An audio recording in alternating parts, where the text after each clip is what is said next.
cupcake. 3, 4, 5 et 6. Pour commencer, le psaume 127, qui est le psaume de l'année, cantique des degrés de Salomon. Si l'Éternel ne bâtit la maison, ceux qui la bâtissent bâtissent en vain. Ceux qui la bâtissent travaillent en vain. Si l'Éternel ne garde la ville, celui qui la garde veille en vain. En vain, vous vous levez le matin, vous vous couchez tard, et mangez le pain de douleur, il en donne autant à ses bien-aimés pendant leur sommeil. Voici les fils sont un héritage de l'Éternel, les fruits des entrailles une récompense. Comme les flèches dans la main d'un guerrier, ainsi sont les fils de la jeunesse. Heureux l'homme qui en a rempli son corps. Ils ne seront pas confus quand ils parleront avec les ennemis à la porte. Bon, les 3 derniers jours, ou ce n'est pas dit 4, ont été tablés au sujet du verset 3, à savoir, voici les fils sont un héritage de l'Éternel, le fruit des entrailles est une récompense. En gros, ce qui m'a vraiment intéressé, c'est de savoir pourquoi en fait, il parle de même chose, des fils qui sont un héritage et des fruits des entrailles qui est une récompense. Parce que je me suis dit, ok Seigneur, c'est quand même étrange parce que un fils c'est toujours un fruit des entrailles, quoi. Bon, il m'a expliqué que la première dimension s'adresse, quand il parle, ce verset s'adresse à Adam. C'est comme un bâtiment qui est dans lequel vivent 2 maisons, deux enfants, 2 familles. Ils ont une même adresse, mais 2 boîtes à lettres différentes. Donc, quand le facteur vient avec les lettres pour les 2 maisons, il prend la même direction. Quand il arrive, il prend la même direction avec les 2 lettres, mais c'est au niveau du partage que la distinction est faite. De même, ce verset, quand il le dit, c'est pas seulement à moi qui s'adresse, ou aux femmes. Il s'adresse la première partie aux hommes et la seconde partie aux femmes.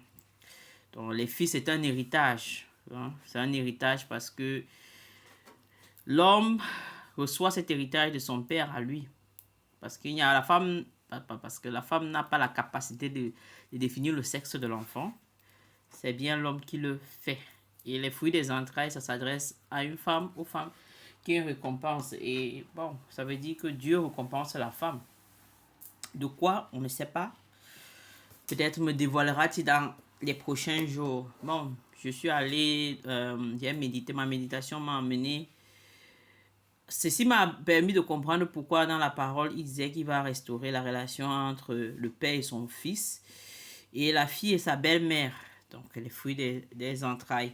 Et je suis allé aussi dans les Écritures où fruits des entrailles, et je me suis rendu compte que quand les saintes recevaient toujours un enfant de la part de l'Éternel, il dit, le Seigneur m'a donné. Donc il y a un principe de don, que c'est le Seigneur qui donne aux femmes. Et le mari dit toujours que voici les enfants que... Et elle les donne à son mari, en fait. Donc, il y a une corrélation. Et ça m'a amené aussi dans le sujet de Abel et Caïn, où on dit que Abel, on n'a jamais dit que le mystère selon lequel Abel n'a jamais été conçu, ou pas qu'il n'a pas été conçu, pour dire que ce n'est pas... La répétition n'est pas faite comme pour tous les enfants, qu'on dit que Adam connut sa femme et puis elle enfanta. On dit seulement qu'il y en a ajouté. Et le principe d'ajouter là aussi se retrouve chez maman Rachel.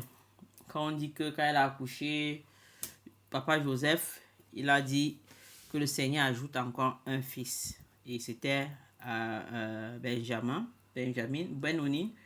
Et moi, je suis rendu aussi compte qu'il n'est jamais fait mention nulle part que l'Éternel a donné, l'Éternel a donné, ou Dieu a donné Benjamin, en fait. On dit seulement qu'elle accoucha. Quand est-ce qu'elle est tombée enceinte, il n'est pas précisé dans les Écritures. Donc il y a un principe de l'ajout. Donc le principe de l'ajout est encore à comprendre, et je l'espère, il me le dévoilera dans les jours à venir. Donc d'une manière générale, pratique maintenant, dans ma vie au quotidien, qu'est-ce que ça m'apprend? Ça m'apprend encore plus cette dimension de toujours regarder mon époux comme étant une certaine dimension de moi, un féminin de moi. Et pas seulement ça, c'est au niveau de la cellule familiale. Maintenant, d'une manière élargie, Regardez les frères en général dans la foi, comme étant une certaine, comme montrant, dévoilant une certaine dimension masculine d'un projet initial.